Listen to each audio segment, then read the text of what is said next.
Did you know that cleaning and laundry can get easier? It will when you understand this.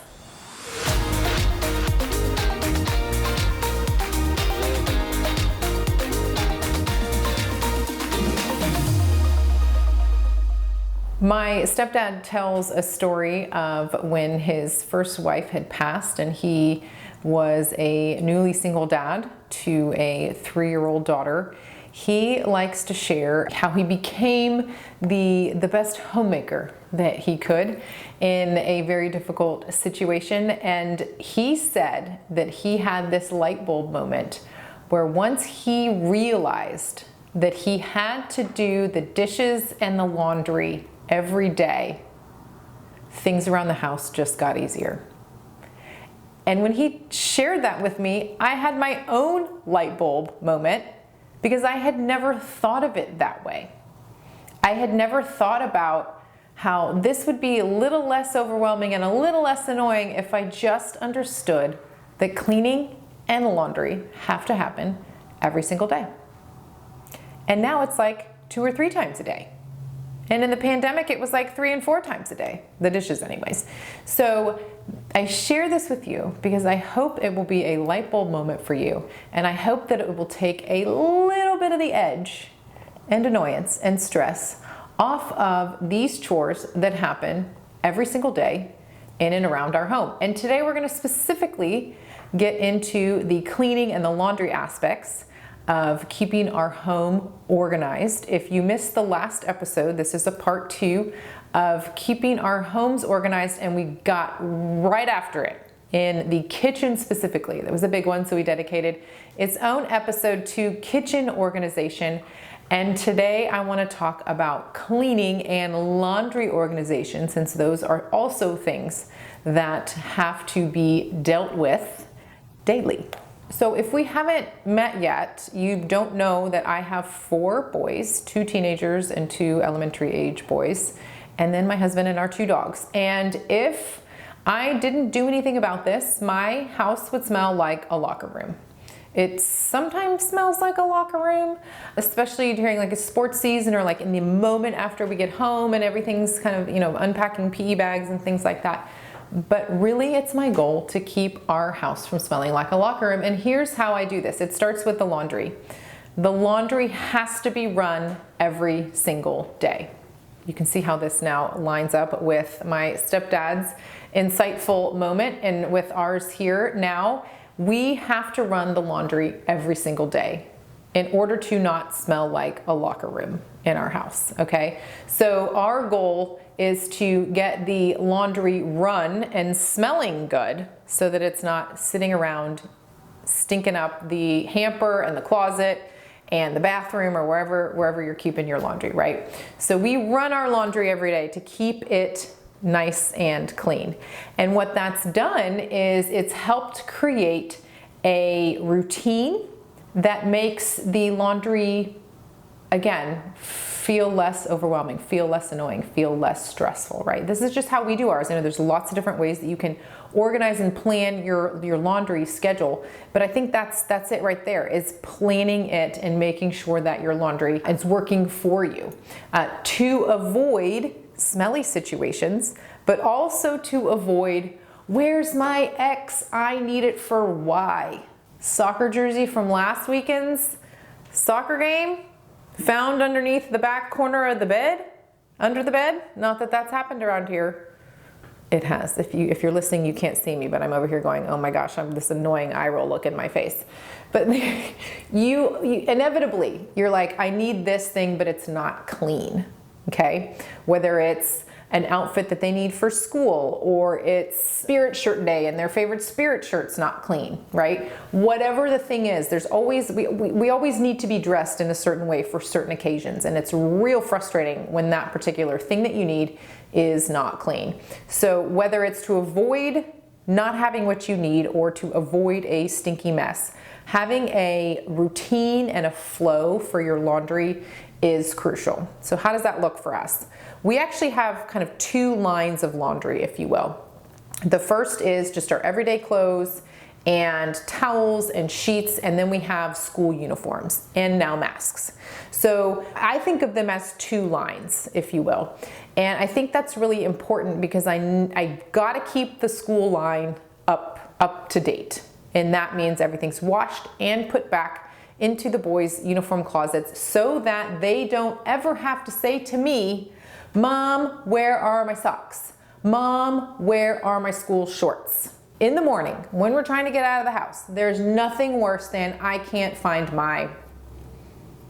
It just brings the whole morning to a crashing halt and you're ready to crawl back in bed, right? So that's the idea. Those get run pretty much every single day, every 2 days, depending on how much other laundry we have going on. Then there's just kind of our everyday clothes, sheets, and towels. And those go into kind of a system and a rotation to make sure that we don't have musty smelling towels. And we love nice clean sheets around here, so we usually get those done every week to 10 days, kind of depending on the other cadence of the other items that are coming in and around the laundry room, okay? I also love a clean laundry room. So what goes in there gets washed quickly, or is in the queue, if you will, to get washed, and then it comes out of the laundry room and gets folded and put away. And that is a job that my boys it's very much a team effort. They have to pull out their clothes, they have to fold their clothes, and then I typically will do the dish towels, the towels, and then my husband and I divide and conquer our own clothes. So once everything gets washed, everybody's pretty much on their own to get it back. And I will do a quick sweep to make sure that the school uniforms are in the right place, because that's my own, I wanna make sure that that's correct when it's time for the morning, because I don't want my morning to come to a halt because somebody can't find something. So I quickly make sure at the end of each day, usually during the kind of bedtime routine time, I will make sure that all of the school uniforms are kind of queued up and ready to go for the morning. A few more notes and hacks about laundry before we move on to the cleaning portion of this episode is I want you to think about how to sort of plan and rework your laundry schedule. And I know there's always something that comes up, something happens, something spills, you're drinking coffee in bed and it spills on the sheets. Oh my, okay, a new sheet schedule, right? But I want you to think about different ways that you can do this. I have a friend who her kids get a day of the week. So this is very different from my everything needs to get washed every day to keep things from smelling. She has her kids, I think actually they have 2 days a week, and they are cleaning their laundry and then their towels and sheets and things like that on their days of the week. Another way to organize everything would be to do days of the week. I like to do themed meal plans, Meatless Monday, Taco Tuesday, Chicken and Rice Wednesday, Pizza Friday, something like that. Think about how that could apply to your laundry. So for example, whites are Monday. You could do darks Tuesdays, towels are Wednesdays, delicates on Thursdays, you're running sheets on Fridays, or maybe the weekends. Like, figure out a way to kind of cadence out your laundry based on themes. So I'm running school every day, and then I'm running these other things loosely on kind of more of a rotation, less of a theme day basis. That's just how we do ours. Finally, seasonal items, right? What do you do when things get a little bit bulkier? Well, instead of running 1 load a day, now you're running 2 loads a day. Also consider maybe you don't need to wash your jeans every day. You don't need to wash a sweatshirt every day, unless maybe you're a teenager and you're battling kind of that body odor thing, then maybe, yeah, you might want to wash those sweatshirts every day. But jeans can be worn several times before they need to get washed, obviously, unless there's a spill on them or something like that needs to be cleaned immediately. But think about how you can fit your, bulkier seasonal items into your rotational schedule. So maybe you don't have to do 2 a days, but when we're running laundry for 6 people, we're often running 2 loads a day on average. So whatever the cadence is, whatever the plan is, whatever the theme, whatever the rotation, the idea here is to get this into a routine and to understand that we have to clean our clothes, sheets, towels, almost every day, it depends on your size of your family. Maybe if you're living alone, it's every 2 or 3 days. But make it so that it just is something that happens and it's less of a chore and it's less annoying. As far as the, folding and putting it away, I feel like laundry has kind of those 3 phases. Clean it, fold it, put it away. Everybody breaks down on one of those 3 phases. Whichever one it is, You just got to come up with a little power through whatever it's going to take. One of the things I like to do when I'm folding laundry is to just listen to a podcast or have a show running in the background. Something that's kind of keeping my mind occupied so that I'm focused on that and less on the, am I ever going to get to the bottom of this basket? I'd much rather be listening to something that's going to teach me something or be useful than to be grudgingly staring at this basket going, why are there so many clothes and when will this ever end? Because quick fun fact, spoiler alert, it's not going to end. Okay, so distract yourself. Whether it's the putting away, the folding, whichever part is hard for you, figure out a way to productively distract yourself to make it all a little bit easier. And yes, the same thing's going to apply to cleaning. So let's get into cleaning now that we have dissected the laundry routines and habits and ideas and hacks for you there. So when it comes to cleaning, I like to think of cleaning in buckets. And I don't mean like actual buckets with the water and the soap and the mop and all that. I mean like more like mental buckets, if you will. Having these buckets helps me keep a simple and strategic approach to cleaning that has to happen with a house full of boys. So I think of cleaning in these three ways. First, there's the daily cleaning, and then there's weekly cleaning, and then there's more like monthly, maybe quarterly, maybe seasonal. Those kind of things get grouped into a bucket. And then, of course, there's like the once a year kind of deep clean that's generally known as spring cleaning. We've all been stuck in our houses all winter, or post-COVID cleaning, right? So those are the three types of ways that I like to think about cleaning. And again, going back to the story and the light bulb that my stepdad shared with me, and it was this light bulb very much applies with cleaning as well. We have to clean every day. You've got to clean your kitchen every day. You've got to run the dishes every day, whether that's the dishwasher or by hand. Like, it's just something that has to happen. And again, if you need to distract yourself, whichever one of these is the hardest, go ahead and do that. But you've got to make cleaning a part of your just sort of mental routine so that it's not overwhelming, it's not annoying, and it's not stressing you out. Instead of, oh, I have to clean that, it's today's floors. You feel the difference? Like, I'm just going to clean the floors today, because I don't want to walk around on them because they're nasty. I'm just going to clean them. And if you can keep up with that cleaning, then you don't get to that point of, ugh, I have to clean the floors because they're so nasty, right? So it's just slight changes in the way that we think about these things that have to happen every single day. It's going to make a world of difference in our attitude and in our action as we work through the different things that we have to clean all the time. Okay, quick breakdown of just like daily, weekly, monthly, right? So things that need to happen every single day. You need to clean your kitchen counters, you need to sweep your kitchen floor, you need to clean your sink, you need to run the dishes. We already talked about laundry, but you need to run the laundry. Things that just need to be every single day.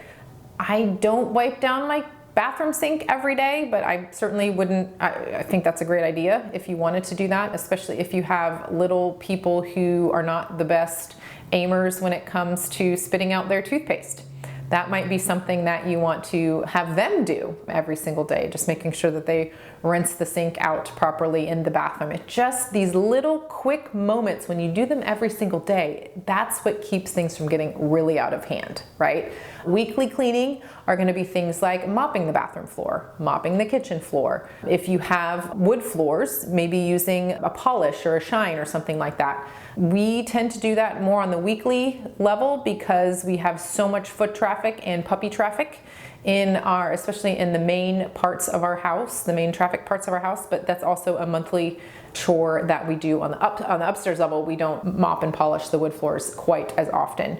Other weekly cleaning would be a deeper clean, the toilets, and maybe a deeper clean of the showers and the sinks and faucets and everything that happens in the bathroom. So things that don't necessarily need a quick run through every day, but you want to make sure that it doesn't get out of hand too quickly so that you're cleaning those things every week. And then of course monthly, some people like to do all their deep cleaning at once, but you could do, one room at a time, a little bit of deep cleaning. Again, that keeps things from getting super out of control. Vacuuming is another weekly one, and maybe more often depending on the traffic in the different rooms and areas of your house. But I want you to think about these cleaning tasks in buckets, because when you can mentally compartmentalize and categorize how these things need to happen in and around your home, it again going back to the mindset of all of this, just makes it a little bit easier for you to keep up with on the day-to-day. And there's less ugh and more, I'm just gonna go ahead and take care of that real quick. I have a number of different cleaning checklists on the $5 Dinners blog. You can Google cleaning checklist $5 dinners and it will take you right there. And I have developed those in partnership with my favorite green cleaning product, which is Art of Green. I have talked about Art of Green for many years now, and I'm super excited to be partnered with them again in bringing you an easy, affordable green cleaner that you can use day to day in and around your kitchen, your bathrooms, and your home. I just want you to think about laundry and cleaning as just something that happens. It's just a routine, it's a habit, it's just part of your day-to-day. It's not something that you dread, it's not something that you try and avoid, it's not something that you put off. Clean happens, laundry happens. The opposite of that other phrase, I'm not gonna say it, but I want you to be thinking about clean happens and laundry happens without the thought, without frustration, without anxiety, without dread. I would be remiss if I didn't include cleaning and chores, if you will, and just having your people helping out, because we all know that many hands make light work, and dividing and conquering is super crucial for all of these things that have to happen. We need to teach our people how to do this first. And if you haven't listened to season 2, episode 1, it is about teaching our kids how to cook, but I break down my delegation strategy pretty deeply in that episode, so I'm not going to share it here. So you can go back and listen to season 2, episode 1, which is How to Quit Cooking Dinner, is the title of it. So go find that in your podcast player or here on YouTube if you're watching this. And I will dissect how I teach kids how to cook, and the same applies to chores. So I want you to make sure that you're properly teaching your kids how to do the cleaning tasks in and around your home as you want them to be done. All right, it's the most delicious part of every episode here on the Erin Chase Show, and this is where we have a little piece of pie. Pie, of course, applies to cleaning and laundry. PIE is my acronym for intentional living, which is plan, implement, and evaluate. It applies to all the things intentional living, yes, including cleaning and laundry. So here we go, plan. I want you to create a cleaning plan. You can use the checklist that we have on the $5 Dinners website, but I want you to set up a rough list of daily, weekly, and monthly chores that need to happen around your house, and you can even go so far as assigning who's doing those. At our house, we have one kid is assigned to one particular after dinner chore every single week, so everybody knows that Ryan's in charge of the dishes this week, and Charlie's in charge of trash and recycle, and Austin's in charge of floors. Like, everybody knows, and it lasts for the entire week, so there's not a lot of shifting around, and everybody just knows what they're supposed to be doing because we've taught them and because we have them, doing these things every single day for a week. After dinner, it makes it really easy. So that's our plan for the daily dinner cleanup, if you will. But I want you to think about just your house and maybe your struggles, like which of these parts of the cleaning process is the hardest, and coming up with a plan that's going to help you sort of attack those so that you can get your house and keep your house as clean as it should be. And of course, the same goes for laundry, coming up with a plan for the part that you don't like the most, so that you can make it easier for yourself, distract yourself for getting all of the laundry put away. So around here, what we did is I'll listen to something while I'm folding, and the boys will come in and help depending on who's kind of fluttering around there. And then after dinner, we do a laundry, I call it the laundry sweep, where everything gets put away right after dinner so that, again, it's all in the right place, and I can do a quick check at bedtime to make sure that all the uniforms and things are where they need to be to make the morning go a little bit smoother. After plan, it's implement. So start taking steps towards implementing the checklist for cleaning and the new laundry system that you have planned out for yourself, and push through when you don't feel like it. Do it anyways. Figure out how to make a plan for distracting yourself. Like, how are you going to do your best to stay positive when you are working on cleaning and keeping up with all of the laundry in your home. The last part of this pie slice is evaluate. I want you to rework this checklist if you need to. Change the chore situation around. Switch chores from one kid to the next. make something monthly that was weekly, or weekly that was monthly. And of course, making sure that you are working with your kids properly as they are helping you with all that needs to stay clean and fresh in and around your house. Think, feel, take action. This is a component that we have in every episode along with pie. We also do think, feel, take action because I want to give you an overview of how I want you to be thinking and feeling about all these things. And in this case, with cleaning and laundry, I want you to think positive. I want you to think about how you can make things better. And I want you to think, oh, I gotta do the laundry again. I want you just to think positive and make this easy and efficient for yourself. And then I want you to just feel like carefree about the laundry, like, the laundry just got done again. Instead of like stressed or annoyed. It's now a part of your mental and physical systems and routines in your house. You're not dreading it anymore. It's just something that happens now. So I want you to think positive and feel carefree. And taking action, because we're all about the results, I want you to start with one of those checklists I mentioned on the $5 Dinners blog and create a plan for yourself and then use it to help keep up with, yes, the never-ending cleaning and laundry in your home. Whatever structure you can give for yourself, this routine, this system, this process, this structure, this checklist, whatever is going to work best for you to help keep you positive and motivated in keeping your home fresh and clean. Alrighty, that brings us to the end of this episode, friends. Please subscribe to the show so that you can get any future updates that we may have. No new announcements just yet, but subscribe just in case. Also, leave us a review. We love hearing and reading your comments. If you also want to email us privately, you can do that by replying to any of our emails. If you are not getting those, we want to send you emails and reminders about new episodes, as well as other little fun hacks and tips. Also, we have worksheets for you that accompany all of these episodes from season 3 and past seasons. You can download all of those by going to erinchase.io/podcast.